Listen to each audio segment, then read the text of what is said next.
Still do. All right, welcome back into the show here, the set. This is our overtime segment. We do this each week. We try and answer as many of your questions from Twitter as possible. What we can't get to in the show, we answer for you right here. We're joined by, I started to say former Vol, VFLs, Will Overstreet, David Ligon, Sterling Hinton, Daniel Hood. All right, we're just going to run through these very quickly. You tell me your thoughts. I got these questions via Twitter and one by email. This one was by email. If Tennessee fired Butch Jones, do you think the powers that be would go after Justin Fuente at Memphis? No, Butch Jones. no. He's going nowhere. Gruden. Drew. That's the only person they'd be after. Why'd you have to say that? Chip Kelly. Here's what's funny about it. Justin Fuente. What's funny is when Butch Jones was hired, everybody said he won at Cincinnati in Central Michigan. Cincinnati plays the exact same schedule as Memphis. Yep. So, well, anyway. All right. Next, He'll be a good hire for somebody. somebody, though. yeah. He will be. Maybe South Carolina. I hope not. Whoa. All right, here we go. Should Tennessee have tried more rollout passes on its final drive?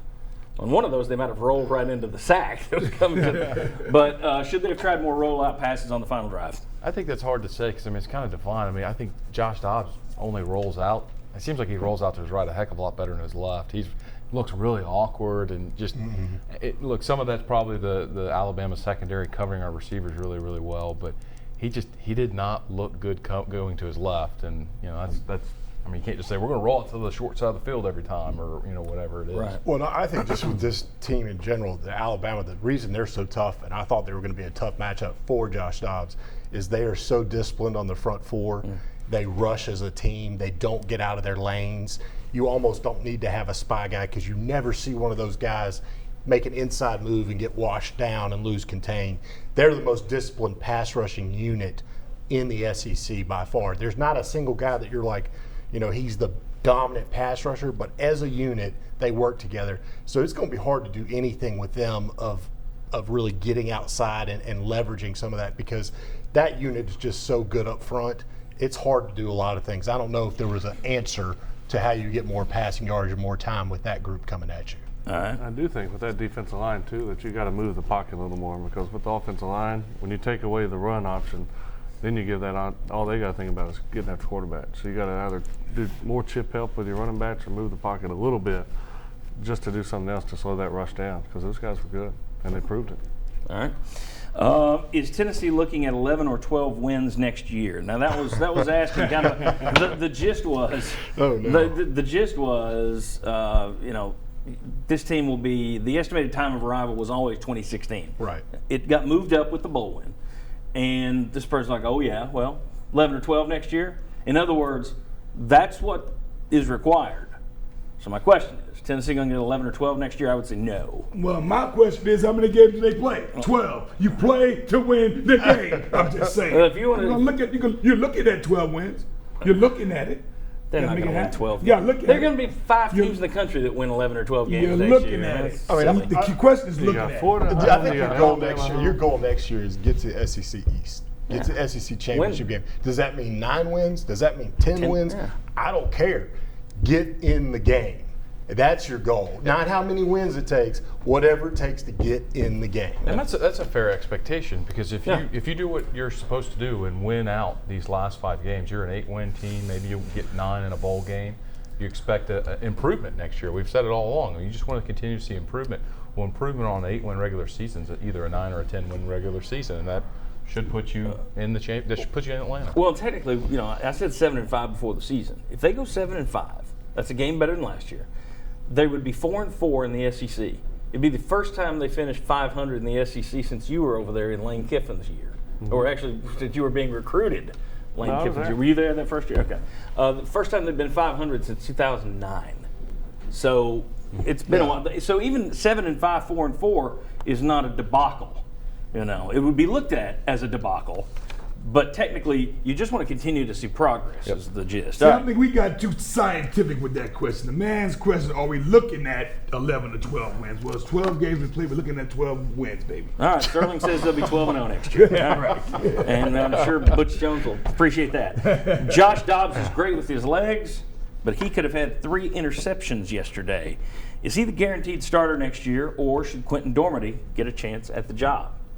I don't think you're ever guaranteed anything in football. So, Yeah. Not so I even would so. hope that Coach Jones opens up the competition as he should. Now, it may not be a good story going into the season saying Normandy beat out Dobbs, but it definitely should be open for competition. I agree. I mean, the guy that's going to give you the best shot to win should be the one out there. And I think, when your livelihood is dependent upon that, they're going to make that decision. And I also think that they're going to look at it, though, and one thing that Dobbs is going to have in his hip pocket is he started a bunch of games for you. Yeah. I mean, Well, they're it's- going to factor experience into that when they make their decision. Absolutely. But they should gonna- open it up. He also has the factor that we know he can run. And he's a running game in and of himself in some of these games against Florida and against Georgia. man. Yes. So whether he throws the ball like crazy and you really like how he throws it, he brings another aspect to the game that generates a heck of a lot of yards and a lot of production and gets a lot of first downs at times. And it is kind of tough to sit a guy who started underneath the circumstances of which he has. Think about how he's taking the team over last year, what he's doing this year. So it's hard to sit a guy down given those circumstances. Well, especially look at the line he's playing behind. Absolutely. So, I mean, he had freshmen out there last year, freshmen out in front of him again this year. So, Don't get it It twisted. needs to be Exceptional opened up. quarterback. I mean, it needs to be opened up. It always needs to be Yes. opened up. It needs to be who comes out and wins it is the guy that gets it. But, you do have some things. Just because he's not the best passer doesn't mean he can't produce on the field. He goes in as a starter. all right. Other than kicking, what one area must improve the most to reach the next level? Other than kicking, what area must improve the most? Blocking and throwing. Blocking and throwing. All right, blocking and passing. I think it's your lines. It's both of your lines, and it's depth, Depth. At both of those lines, and it's more playmakers with the depth. So that if your first string guys are pass rushers at this level, your second string guys are not a drop off and not just filling gaps and giving your other guys breaks. So it's definitely depth with talent. It'll be interesting to see. Yeah, it'll be interesting to see what happens with Kurt Magid. Does he? I mean, there's talk about a sixth year. Does he want the sixth year? What is his mindset? Is he back next year on that team? Because Wow. if you can add him back, well, that's a Yeah. pretty big player to put in the mix again next year. Yes. All right, if he can stay healthy. Why so many offensive line busts game after game? Bad scheme or not coached? It's one or the other. There you go. That's what I'm just telling you what I was tweeted. Why so many O-line busts game after game? Bad scheme or not coached? You can't say not young. You can't say they're young because it's one or the other. Well, bad scheme or coaching. You should just ask them. They obviously know the answer. Yeah, Why they ask exactly. the question? You know, direct the question how we can answer it. Is it a bad scheme these coaches implemented, or are they just coaching badly? Plead the fifth. I mean, I think youth absolutely factors into it. I mean, you can't discount that, because if that's the case, you could coach up a freshman all you want, and he gets out there and he just hasn't been in the system long enough. He doesn't retain it. He gets under the lights, and he's got an All-American across from him, and he's thinking, please don't embarrass yourself in front of 10 million people. And all of a sudden they shift or they stunt at the snap, and what do I do? You're thinking, and you make a mistake, and well, who's to blame on that? I mean, is it the player? Well, you probably should have known what to do, but you're a young guy, and young guys make mistakes. So there's so much stuff that goes into it. You should have backed the bus over them. You just said it's the coaches. Of course, the coaches. Bad Hey, scheme. don't get me wrong. I've seen things. Both. Play it safe, right? It's not one or the other. It's both. I'm pulling out that question. He's not going to tell me how to answer it. All right, Daniel. Since I shut you down on that last one, since the viewer shuts you down, I'll start with you. Tennessee losing leads. Is that a product of depth, coaching, or youth? Or all of the above? It's a combination, because I think you have to be, hold them accountable. I think the coaches, you could squarely put it on in Oklahoma and Florida. Arkansas, I think you can put it on the team. And then Alabama, I think you can say youth. And so it's a combination of everything, just not having the depth, not making the right coaching decisions at times, and then not executing. And I think you could say that it's mixture of all of those in each of those games as well. I mean, I think it's all three of those. When I say like it's on Yeah. coach, I mean it's 60-40. I mean, because there were still opportunities to win the game. We had them 4th and 14 at Florida. You can argue the call and everything else, but players still had a chance to make a play. So it's only You like had three 60-40. guys there. Yeah. I mean, I think you divide it in half. I mean, I think you really look at Oklahoma and Florida are different than Arkansas and Alabama. And then it's entirely different two sets of things Yes. you're looking at. These are bad coaching. right? Florida and Oklahoma. You got some things. The Oklahoma issue is simply the field goal at the first for me.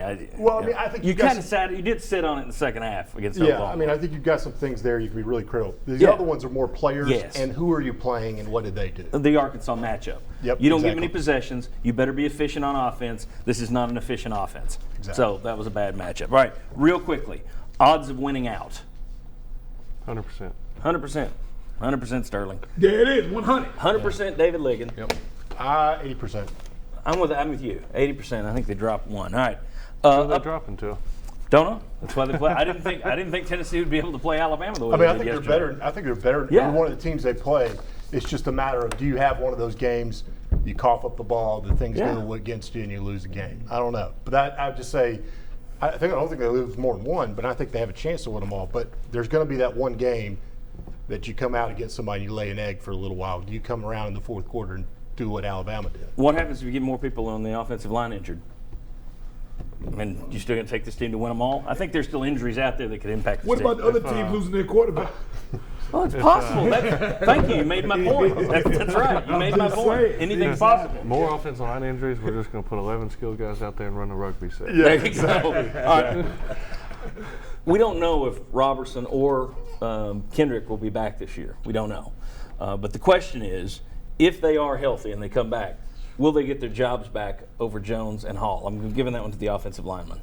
You know, I mean, if you consistently look at the film and prior to your injury, you've graded out better than those or whomever's in your position, regardless of whether they're a senior or a freshman or a sophomore or junior. I think you have your right to have your job back, and then it's yours to lose. But I don't know. I'm not in there. I don't know what the grades are, and I don't watch the film and the cut-ups to see who's playing best. But if you were playing better prior to your injury, I think you get your job back. Daniel, you played for these coaches for a year. Do you think they would just give it back to somebody because it was their job, or do you think they'll make them earn it back? 1 year in practice, but you're going to be put back in with probably a short leash, because now that I know that there's someone behind you that can do it just as well as you can, then I'm going to put you back in there. But if you start messing up, or you start seeing what we've seen yesterday where two of our offensive linemen just got completely dumped by the defensive tackles, then at least it's short, and it's come stand by me, I'm going to give this guy a shot. I think they're definitely going to split reps in practice at first string guys, especially when that guy's first week back. Yeah, working because into they're it. going to want to see how they get back, and that do you have a better chemistry with these other two guys, maybe, or at least one of them. All right. Great stuff from all of you. Great questions. We appreciate them. We'll see you next Sunday as we break down the Tennessee-Kentucky game, 11 a.m. WATE 6. See you next week.